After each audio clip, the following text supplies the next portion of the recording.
மண்ணிலே 50 ஆண்டுகளுக்கு மேலாக திமுகவும் அதிமுகவும் ஆட்சி அதிகாரத்தில் இருந்திருக்கின்றது. இவர்கள் ஒவ்வொரு முறையும் ஆட்சி அதிகாரத்திற்கு வரும்போது நாங்கள் ஆட்சிக்கு வந்தால் இதை செய்வோம், நாங்கள் ஆட்சி அதிகாரத்திற்கு வந்தால் மக்களுக்கு இந்த திட்டங்களை கொண்டாடுவோம் என்று தொடர்ந்து வாக்குறுதிகளை கொடுத்துக் கொண்டே இருக்கிறார்கள். ஆனால் இதுவரைக்கும் அவர்கள் வெற்றி பெற்று ஆளுகின்ற அதிகாரத்திலே உட்கார்ந்த பிறகு அவர்கள் மக்களுக்கு செய்த என்ன சேவை என்பதை நீங்கள் சிந்தித்து பார்க்க வேண்டும். கடந்த 3 ஆண்டுகளுக்கு முன்னால் இந்த மண்ணிலே எதிர்க்கட்சியாக இருந்த ஐயா ஸ்டாலின் அவர்களும் அவருடைய புதல்வன் இளவரசர் ஐயா உதயநிதி அவர்களும் அன்றைக்கு ஆண்டு கொண்டிருந்த எடப்பாடி அரசை பார்த்து மின்சார கட்டணத்தை உயர்த்தாதீர்கள் என்று போராடியவர்கள் இவர்கள்.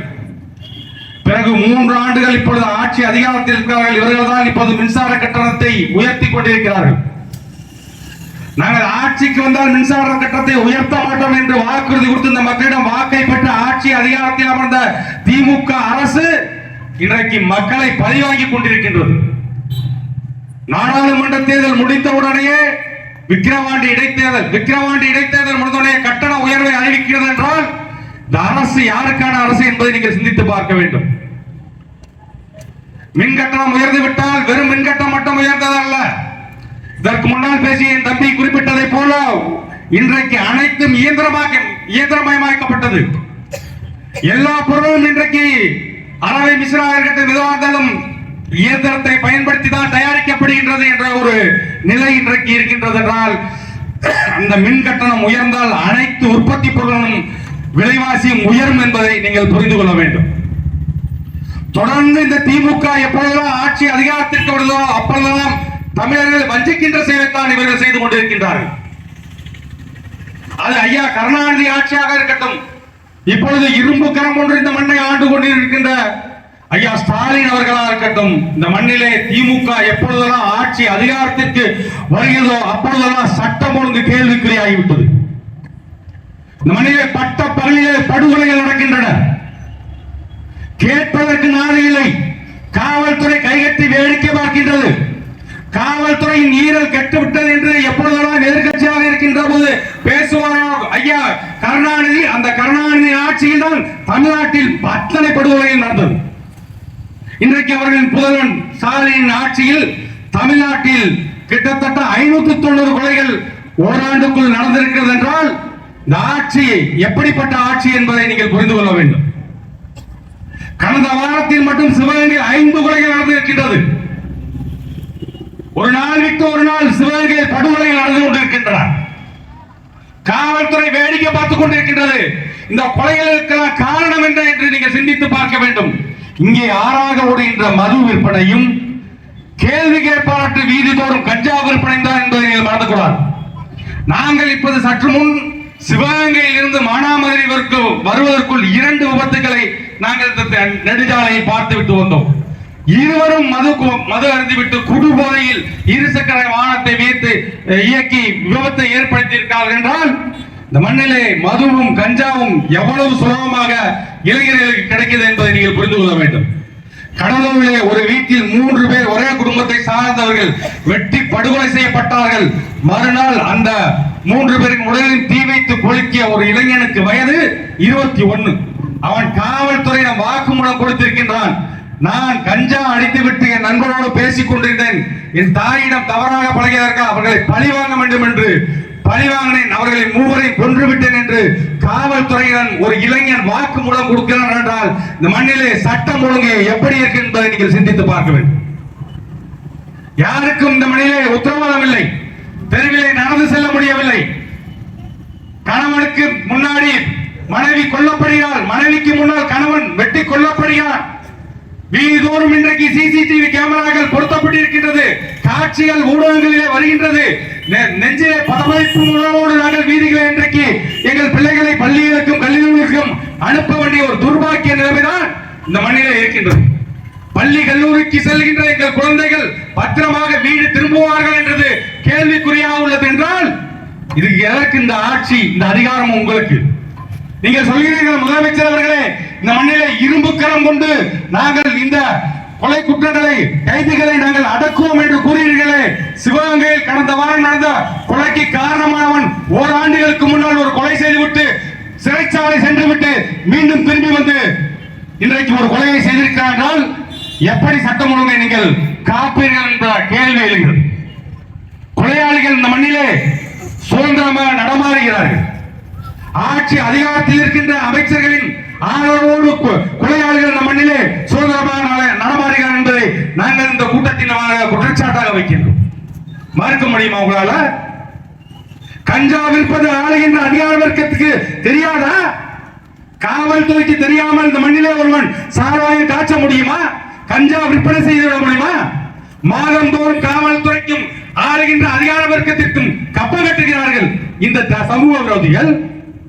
இதை வேடிக்கை பார்த்துக் கொண்டிருக்கிறது இந்த அரசு. ஆனால் இந்த அரசை தான் இவர்களை போன்றவர்கள் நீங்கள் திரும்ப திரும்ப ஆட்சி அதிகாரத்திற்கு வருவதற்கு வாக்கு செலுத்துகிறீர்கள். கடைசி நேரத்தில் அவர்கள் கொடுக்கின்ற 500 ரூபாய் நோட்டுக்கும் 5க்கும் 10க்கும் அரிசிக்கும் பறிப்புக்கும் கோழிக்கும் கோட்டுப்பிடியானுக்கும் தோடுக்கும் பொங்கலானுக்கும் நீங்கள் வாக்கு செலுத்திவிட்டு இந்த மண்ணிலே சட்டம் ஒழுங்கு சரியில்லை, மின் கட்டணம் உயர்ந்து விட்டது, பேருந்து கட்டணம் உயர்ந்து விட்டது, இப்படி எண்ணற்ற கட்டணங்கள் எல்லா துறையின் கட்டணங்கள் உயர்ந்து விட்டது. பத்திர பதிவை பண்ண முடியவில்லை. இன்றைக்கு பத்திரப்பதிவு துறையின் கட்டணங்கள் உயர்ந்து விட்டது, முத்திரைத்தாளின் கட்டணம் உயர்ந்து விட்டது. எல்லா இடத்திலையும் இன்றைக்கு விலைவாசி விண்ணை முட்டும் அளவுக்கு இருக்கின்றதால் இவர்களை மீண்டும் மீண்டும் நீங்கள் ஆட்சி அதிகாரத்தில் உட்கார வைப்பீர்கள் என்ற நம்பிக்கையில் தான் அவர்கள் ஆட்சி அதிகாரத்திற்கு வந்த பிறகு நீங்கள் என்ன செய்தாலும் சரி நாங்கள் விலைவாசியை உயர்த்துவோம், சட்டம் ஒழுங்கு சீர்கட்டுத்தான் இருக்கும், காவல்துறையை நாங்கள் கண்டுகொள்ள மாட்டோம் அப்படின்னு தானே ஆட்சி அதிகாரத்தை நடத்துறாங்க. இதை என்றைக்காவது நீங்கள் கேட்டதுண்டா? இல்லை இவர்களுக்கு வாக்கு செலுத்த மாட்டோம் என்று என்றைக்காவது இவர்களை நிராகரிப்பது உண்டா? ஏரோட்டம் மக்கள் எல்லாம் ஏங்கி தவிக்கையிலே தேரோட்டம் தேவையானா தியாகராஜா என்று பாடிய ஐயா கருணாநிதி அவர்களின் குடும்பம் இன்றைக்கு படகு காரில் பவனி வருகிறது என்றால் இந்த சொத்து எங்கிருந்து சேர்க்கப்பட்டது? நீங்கள் வியாபாரம் செய்து சொத்தை சேர்த்தீர்களா? அரசியலை நீங்கள் தவறாக ஆட்சி அதிகாரத்தை தவறாக பயன்படுத்தி இந்த மண்ணிலே கோடி கோடியாக கொள்ளையடித்து இன்றைக்கு ஆசியாவின் மிகப்பெரிய பணக்காரர் பட்டியலில் உங்கள் பேரனும் பேத்திகளும் இடம்பெற்றிருக்கார்களே, நீங்கள் மறுக்க முடியுமா? அன்றைக்கு ஆங்கிலேயர் இந்த மண்ணிலே வியாபாரம் செய்ய வந்தார்கள், அவர்கள் அரசியல் செய்தார்கள், இந்த மண்ணிலே ஆட்சி அதிகாரத்தை படைத்தார்கள். கிழக்கிந்திய கம்பெனி இந்த மண்ணிலே வியாபாரம் செய்ய வந்தது. அவர்கள் இந்த மண்ணின் மக்களின் அறியாமையை பயன்படுத்தி ஆட்சி அதிகாரத்தை படித்து இது பண்ணி கைப்பற்றி 200 ஆண்டுகளுக்கு மேலாக இந்த மண்ணை அடிமைப்படுத்தி வைத்திருந்தார்கள். ஆனால் நீங்கள் எதற்காக இந்த மண்ணிலே வந்தீர்கள்? அரசியல் செய்ய வந்தீர்கள். ஐயா கருணாநிதி அவர்களும் அம்மையார் ஜெயலலிதா அவர்களும் ஐயா எம்ஜிஆர் அவர்களும் இந்த மண்ணிலே அரசியல் செய்ய வந்தவர்கள். ஆனால் அரசியல் செய்ய வந்தவர்கள் இன்றைக்கு வியாபாரம் செய்து கொண்டிருக்கிறார்கள். இவர்கள் தான் நீங்கள் திரும்ப திரும்ப வாக்கை செலுத்திக் கொண்டிருக்கிறீர்கள். இந்த மண்ணிலே 12 ஆண்டுகளுக்கு மேலாக இந்த மண்ணின் பிரச்சனைக்காகவும் மக்களின் பிரச்சனைக்காகவும் தொடர்ந்து குரல் கொடுக்கின்ற இந்த மண்ணை சார்ந்த எங்கள் அண்ணன் செந்தமிழன் சீமான் அவர்கள் கடுமையாக போராடியவர்களே, எங்கள் மீது நீங்கள் வழக்குகளை போடுகிறீர்கள். அந்த தொலைக்காட்சி ஊடகங்களிலோ அல்லது சமூக ஊடகங்களிலோ நாங்கள் ஏதாவது பேசிவிட்டால் எங்கள் மீது வழக்கு போடுகிறீர்கள். எங்கள் தம்பி சாட்டை துரைமுருகன் மீது நீங்கள் குண்டாசை போடுகிறீர்கள். ஐயா சவுக்கு சங்கர் மீது நீங்கள் குண்டாசை போட்டு உள்ளே நெல்கிறீர்கள். அந்த பேட்டியை ஒளிபரப்பிய பெலிக்ஸ் என்ற ஆசிரியரை நீங்கள் சிறைப்படுத்துகிறீர்கள். இப்படி சமூக ஊடகங்களிலும் தொலைக்காட்சி பட்டியலிலும் பேசுவதற்கு கருத்துரிமையை மறுக்கின்ற நீங்கள் இந்த மண்ணிலே கொள்ளையடித்துக் கொண்டிருக்கிறவர்களை சுதந்திரமாக நடமாட விடுகிறீர்கள் என்றால் இந்த மண்ணிலே சட்டம் ஒழுங்கு சந்தி செய்கிறது என்பதை நீங்கள் மறந்துவிடக் கூடாது. தொடர்ந்து 50 ஆண்டுகளுக்கு மேலாக இந்த மண்ணிலே காவிரி நதிநீர் பிரச்சனை தீர்க்கப்படவில்லை. 1924 பிரிட்டிஷ்காரர்கள் ஆங்கிலேயர்கள் போட்ட அந்த ஒப்பந்தத்தை 1974 இதே ஸ்டாலினின் அப்பா திமுக தலைவர் அன்றைய முதலமைச்சர் ஐயா கருணாநிதி அவர்கள் நீதிமன்றத்திற்கு சென்று அந்த வழக்கை நடத்தாமல் அந்த வழக்கை நீர்த்து போக செய்தவர் ஐயா கருணாநிதி தான். அதனால்தான் இன்று வரை தமிழ்நாட்டிற்கு காவிரி நீர் தரம் மறுக்கிறான் கன்னடம். காவிரி மேலாண்மை வாரியம் அமைத்தீர்கள், காவிரி நதிநீர் பங்கீட்டு வாரியம் அமைத்தீர்கள், இப்படி எத்தனையோ வாரியங்களை அமைத்தீர்களே. இதுவரைக்கும் உச்ச நீதிமன்றம் சொன்ன இந்தியாவின் ஒருமைப்பாட்டிற்கு குந்தகம் விளைவிக்கின்ற செயலை செய்து கொண்டிருக்க கர்நாடக அரசை என்றைக்காவது இந்த மத்திய அரசு கண்டித்ததா? அது பாரதிய ஜனதா அரசாக இருக்கட்டும் அல்லது காங்கிரஸ் கட்சியை சேர்ந்த மத்திய அரசாக இருக்கட்டும், இதுவரைக்கும் கர்நாடகாவிலே பாரதிய ஜனதா கட்சியை சார்ந்த எடியூரப்பாவுக்கும் அந்த பார்ட்டியில் எல்லாம் இருக்கட்டும், எஸ்ஆர் பொம்மையின் மகன் அந்த பொம்மை அவர்கள் முதலமைச்சராக இருக்கும் போதும் சரி, காங்கிரஸ் கட்சியை சார்ந்த இன்றைக்கு முதலமைச்சராக இருக்கின்ற சித்தராமையாவா இருந்தாலும் சரி, இதற்கு முன்னால் முதலமைச்சராக இருந்த SM கிருஷ்ணாவாக இருந்தாலும் சரி, அல்லது ஜனதா தளத்தை சார்ந்த முன்னாள் பிரதம மந்திரி ஐயா தேவகவுடாவா இருந்தாலும் சரி, எந்த கட்சி அந்த மண்ணில் ஆட்சி அதிகாரத்தில் இருந்தாலும் காவிரி தண்ணீரை ஒரு சொட்டு தண்ணீரை கூட நாங்கள் தமிழ்நாட்டிற்கு தரமாட்டோம் என்று பேசுகிறார்களே, இதுதான் இந்தியாவின் ஒற்றுமைக்கு அழகா? இதுதான் இந்தியாவின் கூட்டாட்சி தத்துவமா? இந்த கேள்வி எழுகிறதா இல்லையா? ஏன் ஒரு நதிநீர் பிரச்சனையோட தீர்க்க துப்பற்ற இந்த மத்திய மாநில அரசுகள் எதற்கு இந்த மக்களுக்கு தேவை? எதற்கு தேவை? 50 ஆண்டுகளுக்கு மேலாக தீர்க்கப்படாத தமிழ்நாட்டின் வாழ்வாதார பிரச்சனையான காவிரி பிரச்சனையை தீர்க்க துப்பற்ற திமுக அரசு கர்நாடகாவில் போய் காங்கிரஸ் கட்சிக்கு இன்றைய முதலமைச்சர் ஐயா MK ஸ்டாலின் அவர்கள் ஆதரவு கேட்டு பரப்புரை செய்தார்கள் என்றால் நீங்கள் யாருக்காக ஆட்சி செய்கிறீர்கள்? காரணம், இந்த மண்ணிலே தமிழன் எப்பொழுது ஆட்சி அதிகாரத்தில் அமர்கிறானோ அப்பொழுதுதான் தமிழர்களின் பிரச்சனை தீர்க்கப்படும். யானைகள் மாடு கட்டி போராடித்தால் மாணவர்கள் என்று யானை கட்டி போராடித்த எங்கள் சோழவள திருநாடு, கரைகளை உரசி செல்லும் காவிரி சத்தமும் பகைவரை உரசி செல்லும் படைகளின் சத்தமும் ஒருங்கிணைந்த எங்கள் சோழவள திருநாடு, பஞ்சம் பிள்ளைக்க தஞ்சைக்கு போ என்று பேசப்பட்ட அந்த சோழவள திருநாடு இன்னைக்கு தஞ்சையிலிருந்து பஞ்சம் பிழைப்பதற்கு பஞ்சாலைகளுக்கு செல்ல வேண்டிய துர்பாக்கிய நிலையில் தான் இன்னைக்கு காவிரி டெல்டா மாவட்டங்கள் இருக்குது என்றால் இதற்கு காரணம் இந்த 20 தேசிய கட்சிகளும் இந்த மண்ணிலே ஆட்சி மாறி மாறி ஆட்சி அதிகாரத்தில் இருக்கின்ற அதிமுகவும் திமுகவும் என்பதை நீங்கள் மறந்துவிடக் கூடாது. என்றைக்கு எங்களுக்காக நீங்கள் போராடி இருக்கிறீர்கள்? இந்த மண்ணின் மக்களின் பிரச்சனைக்காக என்றைக்காவது ஒரு நாள் இந்த மண்ணிலே காங்கிரஸ் கட்சி போராடிய வரலாறு உண்டா? பாரதிய ஜனதா கட்சி இந்த மண்ணின் மக்களின் அடிப்படை பிரச்சனைக்காக ஏதாவது ஒரு போராட்டத்தை ஆளுகின்ற பாரதிய ஜனதா கட்சி இந்த மண்ணிலே எடுத்திருக்கின்றதா? இல்ல அதிமுக அரசு ஆட்சி அதிகாரத்தில் இருக்கும் போது ஸ்டெர்லைட் போராட்டத்திற்காக போராடிய என் அப்பாவி தமிழ் மக்களை 13 பேரை சுட்டுக் கொண்டது அந்த அதிமுக இந்த மண்ணின் மக்களின் பிரச்சனைக்காக போராடுகின்றன? எதுவும் செய்ய மாட்டார்கள். ஆனால் ஆட்சி அதிகாரம் மட்டும் அவர்களுக்கு வேண்டும். எப்படியாவது உங்களிடம் 500 ரூபாய் பணத்தை 1000 ரூபாய் பணத்தை கொடுத்து வாக்கை பெற்று ஆட்சி அதிகாரத்தை அடைந்து விடலாம் என்று அவர்களுக்கு தெரியும். அதனால் தான் அவர்கள் எதையும் எந்த ஒரு மக்கள் திட்டத்தையும் இந்த மண்ணிலே முன்னெடுக்க மாட்டார்கள் அன்பு உறவுகளே.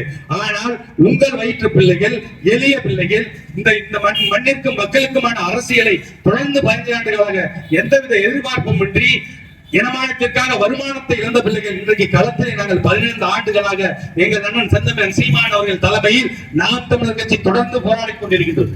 இந்த மண்ணிலே 8 வழி சாலை திட்டமாக இருக்கட்டும் போராடி கைதாகி சிறை சென்றவர் எங்கள் அண்ணன் செந்தமிழன் சீமான். பரந்தூர் விமான நிலையத்திலே இன்றைக்கு போராடிய விவசாயிகள் மீது இதே கேடு கெட்ட ஸ்டாலின் அரசு குண்டா சட்டத்தை பாய்ச்சுகிறது. விவசாயிகள் இந்த மண்ணிலே போராடினால் குண்டா சட்டம் பாய்கிறது. டெல்லியில் போராடுகின்ற விவசாயிகளுக்கு திமுக ஆதரவு என்று பேட்டி கொடுக்கிறார்கள். தமிழ்நாட்டிலே போராடினால் விவசாயிக்கு குண்டா சட்டம். உலகத்திலேயே விவசாயிக்கு குண்டா சட்டம் போட்ட ஒரே அரசு இந்த கேடு கட்ட திராணியற்ற தெம்பற்ற இந்த MK ஸ்டாலின் அரசு என்பதை என் மக்கள் புரிந்து கொள்ள வேண்டும். போராட முடியல, இம்மென்றால் சிறைவாசம், இல்லை என்றால் வனவாசம் என்ற நிலைமைதான் தமிழ்நாட்டில் இன்றைக்கு இருக்கின்றது. மக்கள் பிரச்சனைக்காக போராடினால் உடனடியாக சிறைவாசம், கைது நடவடிக்கை. கடந்த 4 நாட்களுக்கு முன்னால் அந்த மதுரை கப்பலூர் தேசிய நெடுஞ்சாலையிலே அந்த சுங்கச்சாவடியை முற்றுகையிட்டு போராட்டம் நடத்திய என் அன்பு தாய் தமிழ் உறவுகள், நாம் தமிழர் கட்சியின் பொறுப்பாளர்கள் காவல்துறையால் கடுமையாக தாக்கப்பட்டு கைது செய்யப்பட்டார்கள். மண்ணின் மக்களின் பிரச்சனைக்காக போராடிய நாம் தமிழர் கட்சியின் பிள்ளைகளை கைது செய்கின்ற முனைப்பு காட்டுகின்ற இந்த கேடு கட்ட காவல்துறை இந்த நாட்டிலே தீவிரவாத செயல்படுகின்ற பொறுக்கித்தனம் பண்ணுகின்ற கஞ்சா விற்கின்ற கள்ளச்சாராயம் விற்கின்ற அந்த கடுமையான நடவடிக்கையை நீங்கள் எடுப்பதில்லை என்பது எங்களுக்கு கேள்விக்குறியாக இருக்கின்றது. மத்திய அமைச்சர் நிதின் கட்கரி, தேசிய நெடுஞ்சாலைத்துறை அமைச்சர் நிதின் கட்கரி சொல்கிறார், சுங்கச்சாவடிக்குள் 60 கிலோமீட்டருக்குள் உள்ளிருக்கின்ற வாகனங்களுக்கு சுங்க கட்டணம் செலுத்த தேவையில்லை என்று. ஆனால் 10 கிலோமீட்டர் 5 கிலோமீட்டர் சுற்று வட்டாரத்தில் இருக்கின்ற என் அன்பு தாய் தமிழ் உறவுகள் வாகனத்தில் கடந்து செல்ல முடியவில்லை. கண்டிப்பாக கட்டாயப்படுத்தி அன்றைக்கு வாகனத்தை வழிமறித்து திருடர்கள் தான் வழிமறித்து கொள்ளையடித்தார்கள். இன்றைக்கு இந்த அரசு கட்டண கொள்ளை என்ற பெயரில் மாதம் 2 மாதம் 3 மாதங்களுக்கு ஒருமுறை சுங்க கட்டணத்தை உயர்த்தி கொள்ளையடித்துக் கொண்டிருக்கின்றது. உள்ளூர் பகுதிகளில் வாழ்கின்ற மக்களுக்கு சுங்க கட்டணம் வசூலிக்க கூடாது என்ற சட்டத்தில் இடம்பெறுகின்றது. ஆனால் இந்த அரசுகள் ஆளுகின்ற அதிகார வர்க்கத்தோடு அங்கே உள்ள குண்டர்களின் துணையோடு அந்த தனியார் நடத்துகின்ற அந்த சுங்கச்சாவடியில் இன்றைக்கு கொடுமையான நிகழ்வுகள் நடந்து கொண்டிருக்கின்றது. இதை தட்டி கேட்ட, இதற்காக போராடிய, மக்களின் பிரச்சனைக்காக போராடிய நாம் தமிழர் கட்சியின் பிள்ளைகள் தமிழக காவல்துறையினால் கடுமையாக தாக்கப்பட்டு கைது செய்யப்பட்டிருக்காங்க. மக்களுக்காக போராட முடியல. இந்த மண்ணின் விடுதலைக்காக போராடிய எண்ணற்ற தியாகிகள் இந்த மண்ணிலே உலவியே இருக்கிறார்கள். இன்றைக்கு எங்கள் ஐயா வீர பெரும்பாட்டன் சிவன்மலைக்கும் சென்னிமணிக்கும் நடுவிலே ஒரு சின்ன மலை பறித்துக் கொண்டான் என்று பரங்கியிடம் போய் சொல்லி என்று வீரம் முழக்கமிட்டு எங்கள் தீரன் சின்னமலையின் நினைவு நாள் இன்றைக்கு. இந்த நினைவு நாளே உங்கள் பிள்ளைகள் நாங்கள் சொல்கிறோம், இந்த மண்ணையும் மக்களையும் எப்படியாவது நாங்கள் மீட்டெடுப்போம். இந்த இருபெரும் திராவிட கட்சிகளிடமிருந்து, இந்த திருநர் கூட்டத்திலிருந்து நாங்கள் மீட்டெடுப்போம். அன்றைக்கு இந்த மண்ணிலே ஒரு குற்ற செயல்பாடு நடக்காது. காவல்துறை என்பது எதற்காக காவல்துறை? இந்த மண்ணிலே குற்றவாளிகளை கைது செய்வதற்கு காவல்துறை தேவையில்லை. அன்பு உறவுகளே, குற்றங்களை நடக்காமல் தடுப்பதற்குத்தான் காவல்துறையும் காவல் நிலையங்கள் வேண்டும். இதோ 15 கிலோமீட்டருக்கு ராமேஸ்வரத்திலிருந்து 14-17 கிலோமீட்டருக்கு அருகே உள்ள ஈழத்தில் என் தேசிய தலைவர் மேதகுவே பிரபாகரன் அவர் தலைமையில் அந்த மண்ணிலே ஒரு அரசு நடந்தது 30 ஆண்டுகளுக்கு மேலாக. அந்த நாட்டிலே எந்தவித குற்றச்செயலும் நடக்கவில்லை. அப்படியே ஒரு குற்றங்கள் எங்காவது ஒரு இடத்தில் தெரியாமல் நடந்துவிட்டால் உடனடியாக அவருக்கு மரண தண்டனை. நான் ஈழத்திற்கே கடந்த 2017 சென்ற பொழுது இரவு நேரம் கொழும்பில் இருந்து யாழ்ப்பாணத்திற்கு நான் பயணப்பட்டுக் கொண்டிருந்த பேருந்திலே நிறுத்தி இரவு நேரத்தில் போலீஸ் காவல்துறை அங்கே சோதனை இடுகிறது, கஞ்சா இருக்கிறதா என்று. 2009க்கு முன்னால் அந்த மண்ணிலே அப்படி ஒரு நிலைமை இல்லை. கஞ்சா என்ற போதைப் பொருளோ சாராயம் என்ற போதைப் பொருளோ அந்த மண்ணிலே விற்பதற்கு தடை. ஒரு கொலை நடக்கவில்லை. அந்த மண்ணிலே ஒரு பிச்சைக்காரர் இல்லை. அப்படி ஒரு சொர்க்க பூமியாக அந்த மண்ணிலே எங்கள் தேசிய தலைவர் மேதகு பிரபாகரன் அவர்கள் ஒரு நாட்டை கட்டி அமைத்திருந்தார். அதே போல ஒரு சொர்க்க பூமியாக தமிழ்நாட்டை இந்த மண்ணிலே எங்கள் அண்ணன் ஆட்சி அதிகாரத்துக்கு வந்த போது அது நடக்கும். கண்டிப்பா நடந்து காட்டும். ரொம்ப தூரம் இல்ல, 2 ஆண்டுகள், இன்னும் 2 ஆண்டுகள். 2026 சென்ட் ஜார்ஜ் கோட்டையிலே எங்கள் அண்ணன் செந்தமேன் சீமான் அவர்கள் கொடி ஏற்றுவார். உலகம் பரவி வாழ்கின்ற தமிழர்களின் ஒற்றை நம்பிக்கையாக இன்றைக்கு இந்த மண்ணிலே களத்தில் நிற்கிற எங்கள் அண்ணன் சீமான் அவர்கள் என்றைக்கு சென்ட் ஜார்ஜ் கோட்டையிலே தமிழ்நாட்டின் முதலமைச்சராக என் தேசிய தலைவர் மேதகு பிரபாகரன் மீது ஆணையாக பதவி பிரமாணம் எடுக்கிறாரோ அன்றைக்கே இந்த திமுக குண்டர்கள் எல்லாம் தமிழ்நாட்டை விட்டு ஓடிடுங்க. முழுக்க இந்த நாட்டில் நடந்த அத்தனை குற்ற செயலுக்கு காரணம் திமுக தான். திமுக ஒரு கட்சி எதுக்கு முதல் யாருக்காவது தெரியுமா? திமுக என்ற ஒரு கட்சி 1949 திராவிட கழகத்தில் இருந்து பேரறிஞர் அண்ணா பெருந்தகையார் 50 தலைவர்களாக கொட்டும் மலையிலே ராபின்சன் பூங்காவிலே செப்டம்பர் 19 நாள் 50 தலைவர்களால் காங்கிரஸ் கட்சியை இந்த மண்ணிலே வேரோடும் வேரடி மண்ணோடும் வீழ்த்த வேண்டும் என்பதற்காக அந்த கட்சி ஆரம்பிக்கப்பட்டது. 1967 பேரறிஞர் அண்ணா தலைமையிலே ஒரு அரசு இந்த மண்ணிலே அமைந்தது. 1967க்கு பிறகாக இந்த மண்ணிலே காங்கிரஸ் கட்சி ஆட்சி அதிகாரத்தை பெற முடியவில்லை. அழிந்து போன காங்கிரஸை, எந்த காங்கிரஸை ஒழிக்க வேண்டும், எந்த காங்கிரஸை அழிக்க வேண்டும் என்பதற்காக திராவிட முன்னேற்ற கழகம் தொடங்கப்பட்டதோ அந்த காங்கிரஸை இன்றைக்கு தோளில் தூக்கி சுமந்து கொண்டிருக்கின்ற திமுக காரர்கள் வெட்கப்பட வேண்டும், வேதனைப்பட வேண்டும். இதான் உங்களுக்கு வேலையா? இன்னைக்கு இருக்க திமுக வேற. நான் சொல்றது பழைய திமுக. எங்கள் ஐயா இந்த மண்ணிலே திராவிட முன்னேற்ற கழகத்தை வளர்த்தாரு. சிவகங்கை மக்களால் அன்போடு தாக்கி என்றழைக்கப்பட்ட தாவண்ணா கிருஷ்ணன் அவர்கள் ஒரு காலை பொழுதிலே தன் வீட்டருகிலே நடைபயிற்சி செய்த போது குண்டர்களால் படுகொலை செய்யப்பட்டார்கள். அந்த கொலை வழக்கிலே கருணாநிதி குடும்பத்தை சார்ந்தவர். இன்றைக்கு அவர்கள் விடுதலை செய்யப்பட்டு விட்டார்கள். அவர்கள் ஐயா தாவண்ணா கிருஷ்ணன் அவர்கள் அவராக வெட்டி கொண்டு தற்கொலை செய்து கொண்டாரா? இதற்கு ஏதாவது பதில் உண்டா? உழைக்கும் மக்களின் தோழனாக, அடித்திட்ட மக்களின் குரலாக மதுரை மாமன்றத்திலே ஒழித்த எங்கள் அக்கா லீலாவதி, கம்யூனிஸ்ட் கட்சியை சார்ந்த எங்கள் அக்கா லீலாவதி அவர் வீட்டர்களே படுகொலை செய்யப்பட்டார்கள். அந்த படுகொலைக்கு காரணமானவர்கள் இன்றைக்கு விடுதலை செய்யப்பட்டார்கள். திராவிட முன்னேற்ற கழகத்திலே அடுத்து யார் முடிசூடா மன்னனாக முடிசூட்ட வேண்டும் என்று ஒரு கருத்து கணிப்பை, ஒரு கருத்து திணிப்பை நடத்தி மதுரை தினகரன் அலுவலகத்தில் அது வெளியிடப்பட்டு, அந்த அலுவலகத்தில் எப்படி இதை வெளியிடப்பட்டா என்று திமுக கருணாநிதியின் மகனால் குண்டரால் ஏவி விடப்பட்டு 3 அப்பாவி தமிழர்கள் தினகரன் நாளிதழ் அலுவலகத்திலே கொலை செய்யப்பட்டார்களே, அந்த கொலையாளிகள் இன்றைக்கு எத்தனை பேர் தண்டிக்கப்பட்டிருக்கிறார்கள்? யாரிடமாவது பதில் உண்டா? இந்த மண்ணிலே எத்தனை படுகொலைகளை திராவிட முன்னேற்ற கழகத்தின் ஆட்சி அதிகாரத்தில் இருக்கும் போது திராவிட முன்னேற்ற கழகத்தை சார்ந்த அமைச்சர்களும் சட்டமன்ற உறுப்பினர்களும் செய்திருக்கிறார்கள் என்பதை நீங்கள் தெரிந்து கொள்ள வேண்டாமா? பிறகு எதற்காக இவர்களுக்கு நீங்கள் திரும்ப வாக்கு செலுத்துகிறீர்கள்? இந்த இடத்திலே பொதுக்கூட்டம், ஒரு கண்டன ஆர்ப்பாட்டம் நடக்கின்றது, அருகிலே நகராட்சி அலுவலகம் இருக்கின்றது. இந்த இடத்தில் 10 நிமிடம் உட்கார முடியவில்லை, மூக்க பிடிங்கிட்டு போற அளவுக்கு நாட்டம் அடிக்கின்றது. இதுதான் இவருடைய சுகாதார நிலைமை. இந்த நாட்டில் எதுவுமே சரியில்லை, என் சட்டம் ஒழுங்கு சரியில்லை, விலைவாசி கட்டுக்குள்ள இல்லை, மக்கள் நிம்மதியாக இந்த மண்ணிலே வாழ முடியவில்லை, விவசாயம் செய்ய முடியவில்லை, விவசாயம் பொய்த்து விட்டது. எண்ணற்ற பிரச்சனைகளை நித்தம் நாம் தமிழர் கட்சி இந்த மண்ணிலே தொடர்ந்து எடுத்து மக்களுக்காக குரல் கொடுத்துக் கொண்டிருக்கின்றது. அன்பு உறவுகளை, நீங்கள் ஏன் திரும்ப அவர்களுக்கு பணத்தை வாங்கிவிட்டு வாக்கை செலுத்தினீர்கள் என்றால், இதை விட ஒரு கேவலமான ஒரு விடயம் உண்டா? ஏதாவது உண்டா? உங்கள் வலிமையான வாக்கு எனும் ஆயுதத்தை அற்ப 5-10க்காக நீங்க விற்கலாமா? இது கேடுகட்ட ஒரு பணநாயகம் இல்லையா? வருங்கால சந்ததிகள், எதிர்கால தலைமுறை பிள்ளைகள் இந்த மண்ணிலே நலமோடும் வளமோடும் மற்ற இனத்தை போர் கௌரவத்தோடும் சுயமரியாதையோடும் வாழ வேண்டாமா? இப்படியே தொடர்ந்து இவர்களுக்கு அடிமையாகத்தான் வாழ வேண்டுமா? தூய்மையான குடிநீர் இருக்கின்றதா? தூய காற்று கிடைக்கின்றதா? நல்ல கல்வி, எல்லாருக்கும் சமமான சரியான கல்வி இந்த மண்ணிலே வழங்கப்படுகிறதா? சமமான சரியான மருத்துவம், தனியார் மருத்துவமனையில் பணம் இருக்கவன் தனியார் மருத்துவமனைக்கு சென்று மருத்துவம் பார்த்துக் கொள்கிறான். சாதாரண அடித்தட்டு மக்கள் அரசு மருத்துவமனைக்கு செல்கிறார்கள். அரசு மருத்துவமனையில் கிடைக்கின்ற மருத்துவம் எப்படி இருக்கின்றது? தனியார் மருத்துவமனையில் கிடைக்கின்ற மருத்துவம் எப்படி இருக்கின்றது? இதற்கு வேறுபாடு உங்களுக்கு தெரியவில்லையா? பிறகு எதற்காக இந்த மண்ணிலே அவர்களுக்கு நீங்கள் வாக்கு செலுத்த வேண்டும்? ஒரு தனியார் நடத்துகின்ற மருத்துவமனைகளும் ஒரு தனியார் போடுகின்ற சாலைகளும் தரமாக இருக்கும் என்றால், ஆட்சி அதிகாரத்தை அரசு இயந்திரத்தை வைத்திருக்கின்ற அரசு ஏன் அதை செய்ய முடியவில்லை என்ற கேள்வி இருக்கிறதா இல்லையா?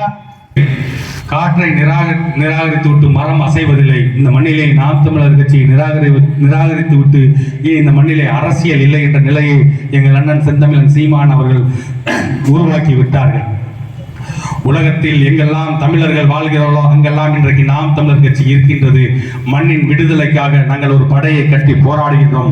ஈழத்திலே எங்கள் தலைவர் மேதகுவே பிரபாகரன் ஆயுதம் ஏந்தி போராடினார். இந்த மண்ணிலே நாங்கள் அறிவாயுதம் ஏந்தி போராடுகிறோம். எங்களுக்கு உங்களுடைய ஆதரவை தந்து எங்களை வலிமைப்படுத்துங்கள். இந்த மண்ணிலே ஒரு மகத்தான மாற்றத்தை இந்த எதிர்கால சந்ததியில் இந்த மண்ணிலே வளமோடும் நலமோடும் வாழ்வதற்கு எங்களுக்கு ஒரு வாய்ப்பு தாருங்கள். எப்படி இந்த மண்ணிலே இழந்த நிலத்தை மீட்டாரோ அதே போன்று எங்கள் அண்ணன் செந்தமிழன் சீமான் அவர்கள் இழந்த நிலத்தை, இந்த உரிமைகளை இந்த திராவிட கட்சிகளிலிருந்து, தேசிய கட்சிகளிலிருந்தும் கண்டிப்பாக மீட்டெடுப்பார்.